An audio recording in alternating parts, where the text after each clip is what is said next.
Montana native Korine Fujiwara travels the world as a founding member of the Carpe Diem String Quartet, but things changed considerably in 2020 as precautions had to be taken to prevent the spread of COVID-19. Here's the story of where she flies, why she flies, and the importance of the performing arts.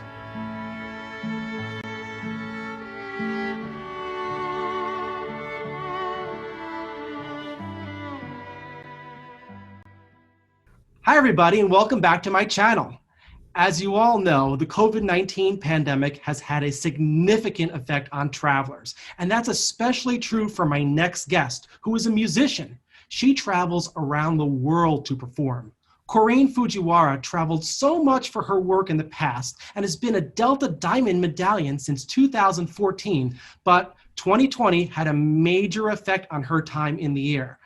So we're going to talk about that today and what's going on with her story, and what her thoughts are for the future. Korine, welcome to my channel. How are you today? I'm fine. Thank you very much for having me. Absolutely. It's a pleasure to have you. As I can see, you are in your room set up there as a musician, so I know what you do for a living. It's quite a bit of a different setting, I'm sure, than what you're used to. But first, tell us, where are you based out of? I'm in the Seattle-Tacoma area, and so SeaTac is my home airport. And I've been living here since 2010. And so I would definitely say once we moved out here, that's when my flying really started to increase. And I finally got savvy to the fact that if I stuck with one or two airlines, I wouldn't be silver medallion on every airline. I could have a few more perks with it. And Delta was my airline of choice. And exactly. So, you're living in a city, of course, where Delta has a hub, so you have all that opportunity to be able to fly to many destinations nonstop by flying on Delta. I myself actually spread my airline loyalty out several years ago across many airlines, and I was silver on 3 of the major carriers all at once, but I've morphed them all over to Delta. Delta definitely flies to where I want to go. It's got a great schedule, and it all works out with me. Personally, in the past, schedule was more of an issue, and the timings were just absolutely great. So Seattle, you are a performer, and it sounds like you are an international performer. So you are travel and domestic as well. Is most of what you do throughout the United States and the world, or do you really focus on the area in which you live? I rarely perform in the state of Washington during the regular season. In the summertime, I play in a music festival on the Olympic Peninsula. But for the rest of the year, I'm frequently flying to the East Coast. And so it's my regular commute. I'm always on a flight from Seattle to Atlanta to Columbus, or Seattle, Atlanta to fill in all the blanks wherever, Atlanta branches off to many places, and we have some activities. We had something going in China for a little while, in Italy, in Switzerland, and of course now that's all very different. We do a lot of work with young composers. When we're here domestically, we do a lot of work in the communities. We play for skilled nursing facilities. We go and work in schools with students who have music programs and in schools that have no music programs. We've played for preschoolers, crawled around the floor with them. We've played in Head Start centers, a lot of memory care. And even now with the pandemic, we did make one trip. And that took a long time. We quarantined for 2 weeks before, and so we were able to form a pod and travel together, and we did window concerts at some skilled nursing facilities. And the people within the facility and the people who are the caregivers there, they were crying because they really haven't even left since March. They haven't seen anything like this. It's a very vulnerable population. So it's very meaningful, as much as a concert with a ticketed audience in a big, huge concert hall. It's equally as meaningful to be playing out in the fall leaves for people inside of buildings. So it's been quite a pivot. Absolutely, and it's quite essential, I think, for anybody who's in the performing arts to be able to physically go there and have that presence among people. And it's just so difficult right now with all the restrictions and just the risks, even if there are no restrictions in certain areas that you have to take. Are you part of a musical group? Yes.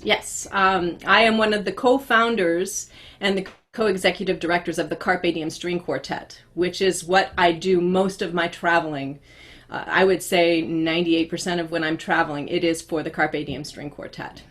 Oh, wow. So that's a lot of traveling. If you're doing 98% of your traveling for work and you make Diamond Medallion every year. Yeah, it's kind of crazy. It's it's like 20% of my quartet income goes to Delta. Well, hopefully you get But rewarded with some upgrades. yes, yes, well rewarded with upgrades.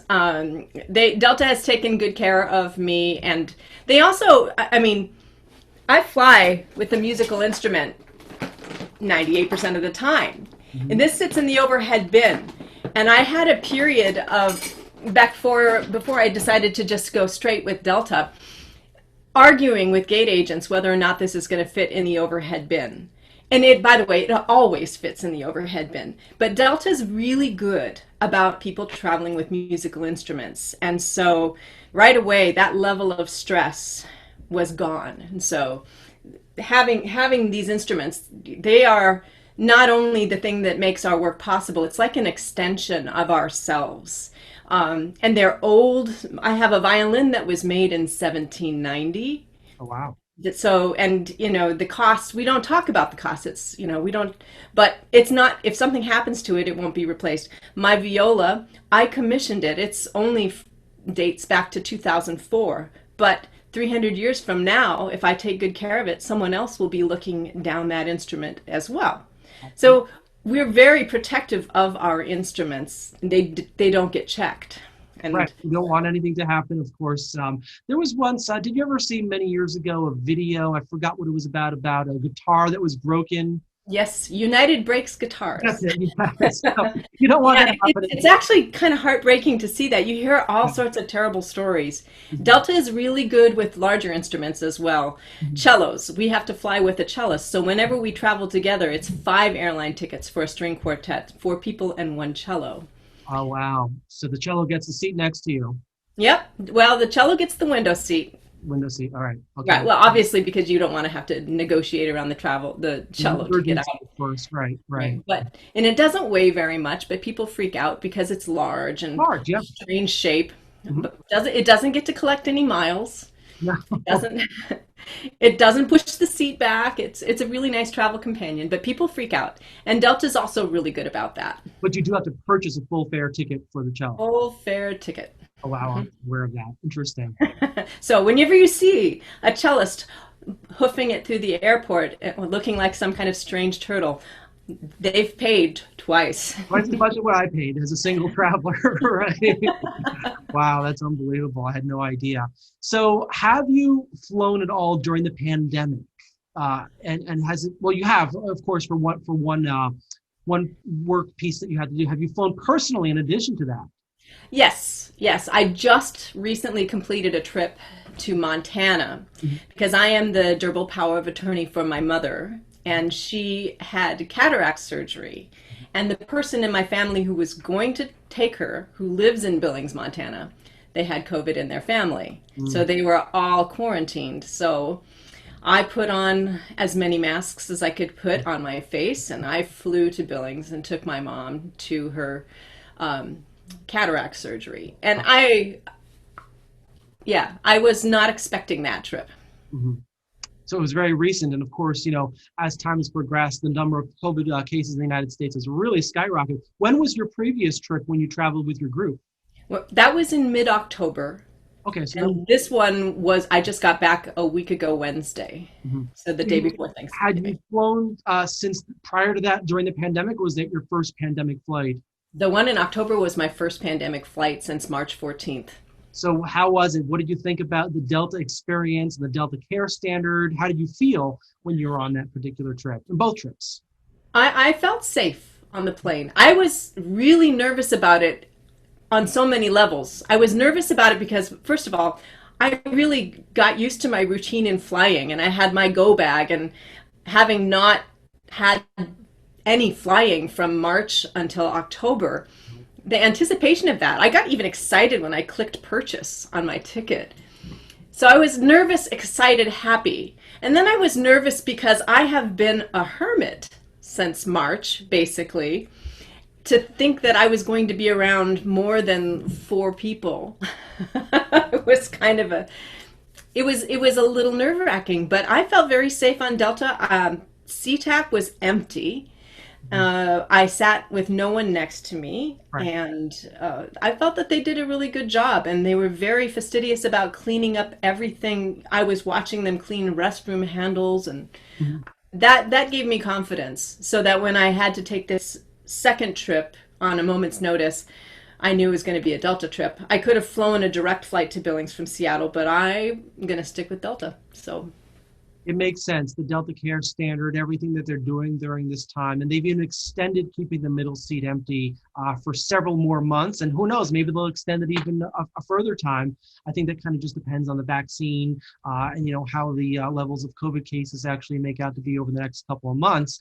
But yeah, absolutely great job. And that boarding process too, boarding from the rear forward. I'm telling mhm. you, I had never been a fan of that prior to the pandemic. I was that guy as a diamond who I just wanted to be the first one on the airplane. I would stand there and I made sure that during the boarding process, even though they called first class and diamonds to go board anytime they want, I made sure I was the last one on the airplane. And I loved it. I love being the last one on, sitting down and having that door close and then just leave right after, Right, not passing by any people too. So it's right, really right. worked out really, really, really well. Yeah, I do appreciate that a lot. I do. Definitely. So, anything else about your flight experiences that you thought were different, or was it just basically just the overall atmosphere of not having that seat next to you, occupied? What there's a lot of talk about the pre-departure beverages and Ah, the food. And yeah, I miss all of that too. I really do.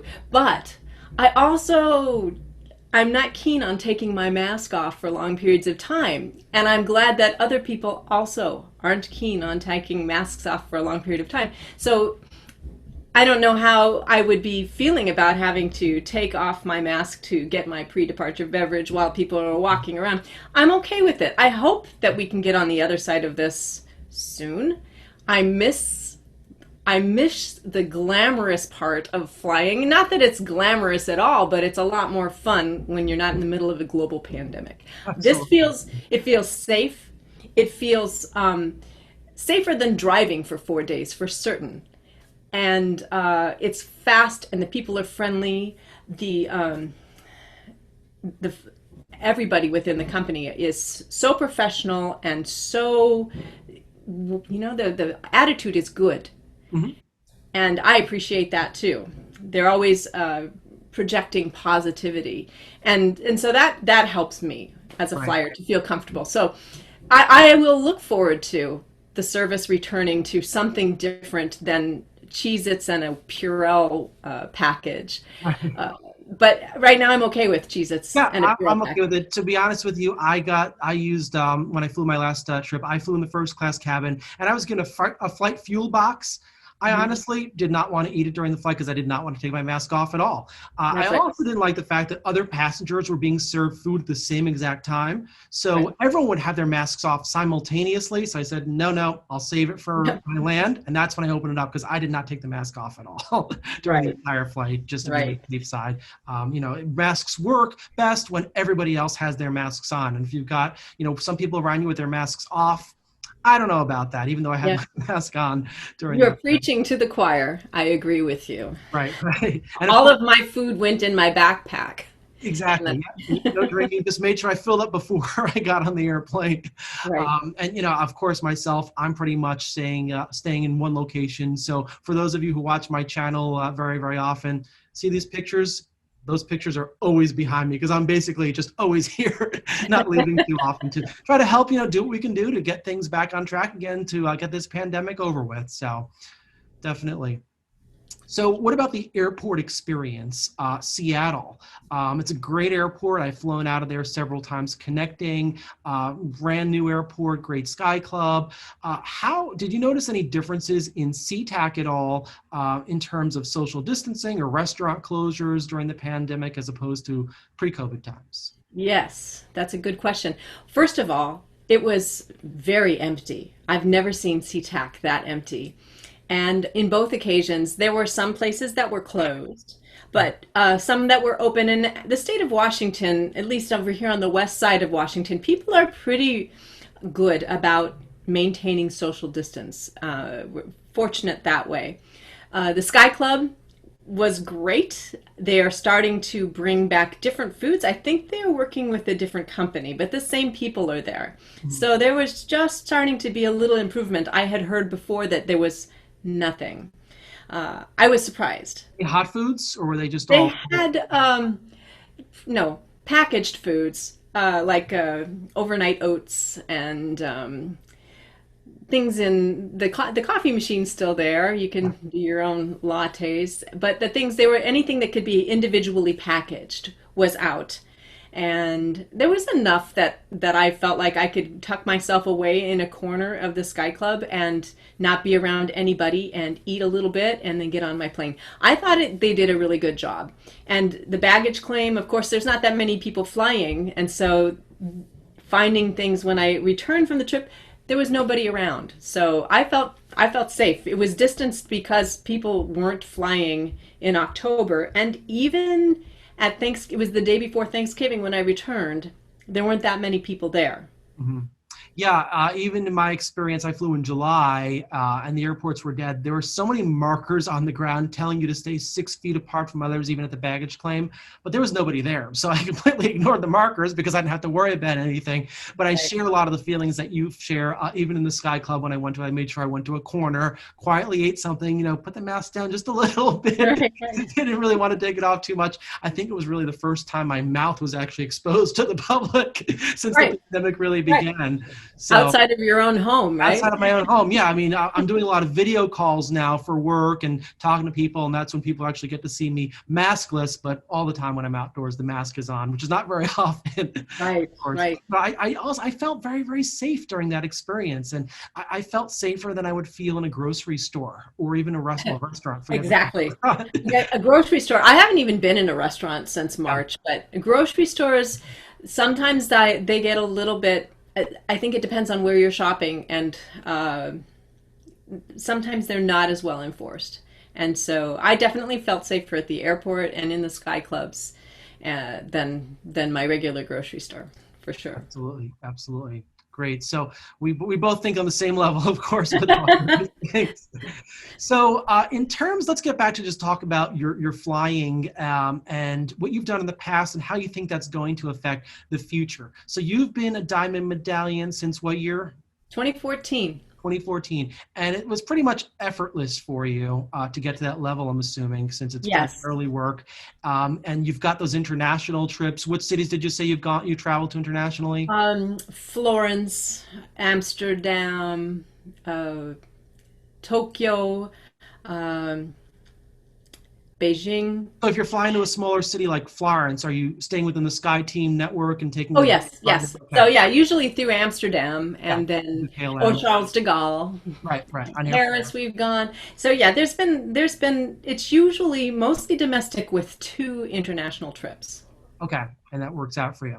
So you've got a pretty full schedule. How often were you flying? At least every month, most often twice a month. Some months would go by like December we tried not to fly. Yeah. Um, but it was every month, and my flying was always from Seattle to the East Coast. So that adds up very quickly. Yeah. So what's going to happen with you for the future? Do you think that you are going to be able to get back on the road in, let's say, a year's time or so? Do you think you'll be able to maintain your status with the airline? What are your personal thoughts on that? And what do you think airlines should do? Wow, that's a really good question. A lot of what I do that requires me to fly is perform for a live audience.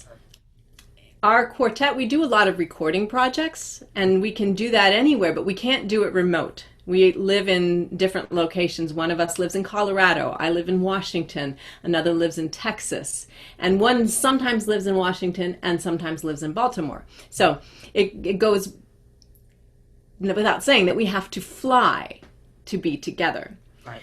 But if we're doing recording projects, that's not the same as flying around and playing concerts. And so what lies ahead really depends on how effective this vaccine is and how people how quickly people decide that it's a safe thing to do and how effective it is. And then for us, how willing people are to feel safe to go into a space and sit with other people.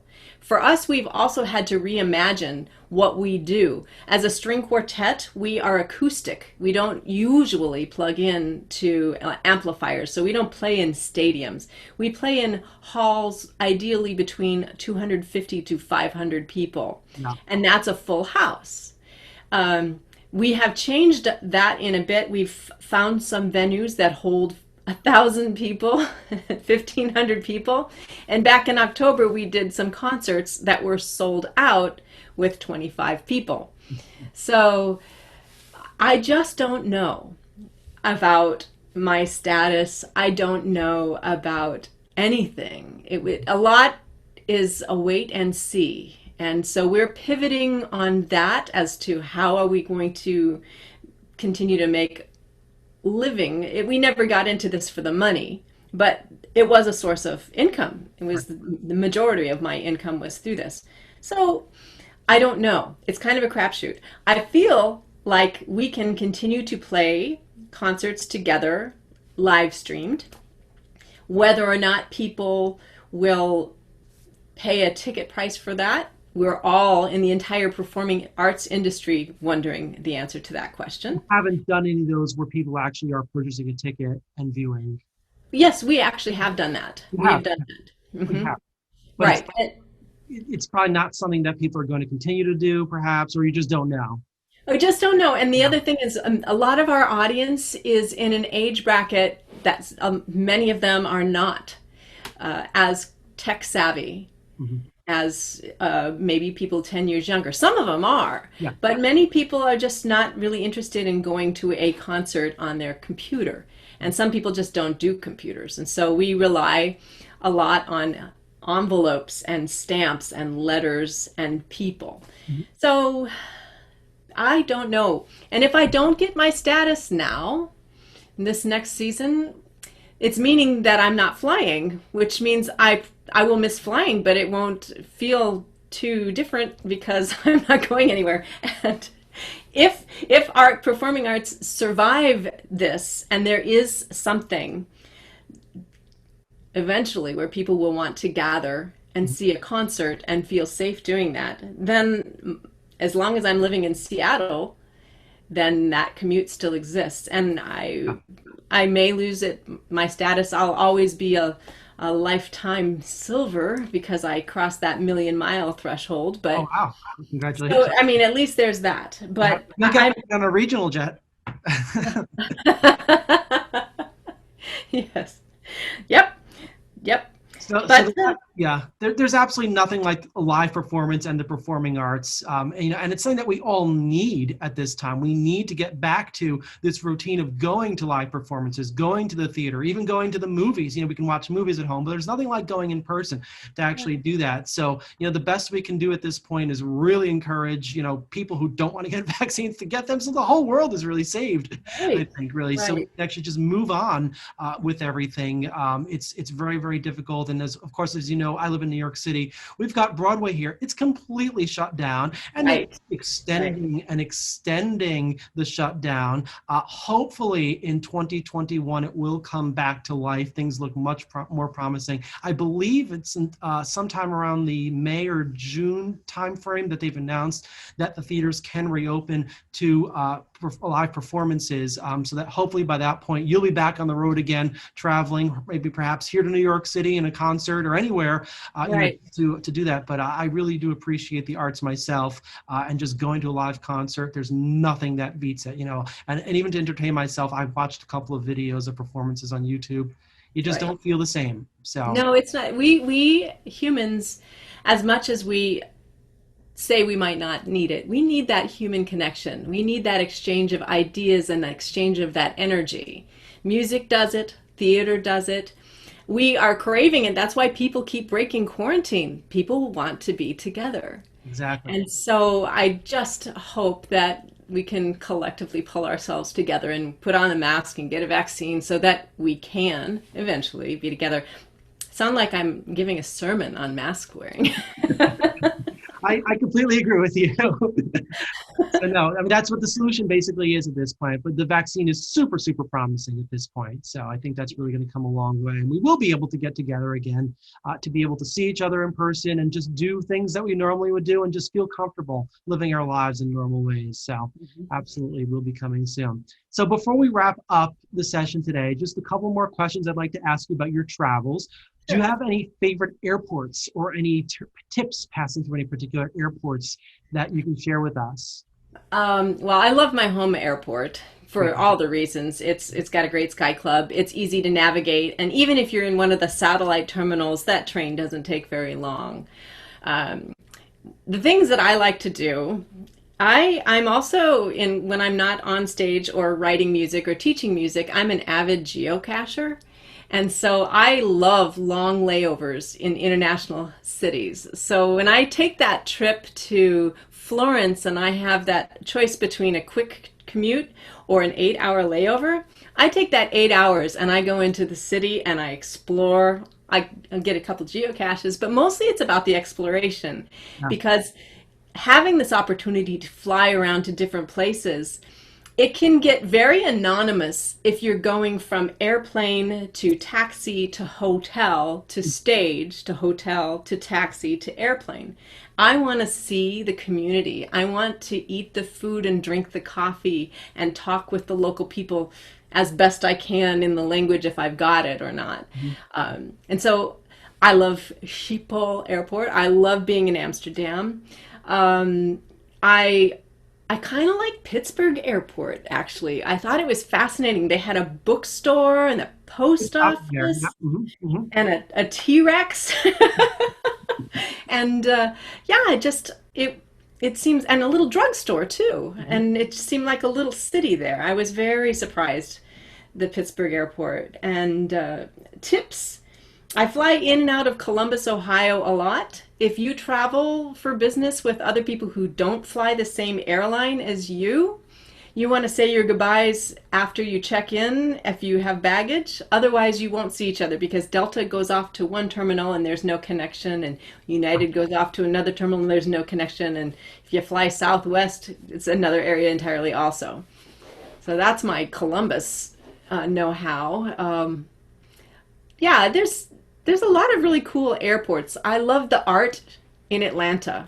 And I also like the long layover there. You can go on a nice walk. There's a train that takes you to different places. But even if I don't have time to walk or the weather's kind of stormy, I like going down and walking between all of the terminals and seeing the art installations. I'll never take a train. I want to walk in the rainforest.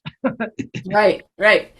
Yeah, it's fascinating, and they've done a really nice job of collecting historical items and putting good storytelling together. And so it's something other than watching a news station and sipping coffee in a chair and killing time till your plane goes. I'm always trying to find something beyond that. Absolutely. And I did the same not too long ago before the pandemic in Amsterdam myself. I had a 7 or 8 hour layover there, and I enjoyed every single moment of it. And I thought about leaving, going into the city, but I spent time in the different crown lounges. I tried multiple restaurants. I tried all the shopping there, and it was a fantastic experience. Yeah, that's a great airport. That's a nice airport. But if you have the time, the train is right there. And if you have a suitcase that you don't want, that you can check your bag just outside of the airport and get on that train and go into Center City. It's beautiful. It's fantastic. I've been to Amsterdam on a separate trip just to go there, but it's a great city, absolutely. And of course, I love Florence too. Been there many times myself. Florence and Siena, but you have to go to Siena via Florence. So correct. Yes, exactly. Great. Yeah. Anything else that you'd like to share with us before we end our session today? Yeah, sure. Do you want to meet my traveling companion? This is what everybody sees as I'm hefting it over the overhead bin, and they say, "Hey, you're going to play something for us?" And usually I'm like, "Ha, no." So I'll show you. This is my viola. Oh, beautiful. And I keep it in that case. The case is light and strong. And this viola was made in 2004 by Kurt Weidenhouse, who lives in North Carolina. And so that's the viola. You have your string there to play a note or two for us? I could play a note or two. This is my violin, Okay. made in 1790 in Wow. Spain by Jose Contreras. And so you can see the difference between the instrument. The violin is a little smaller than the viola.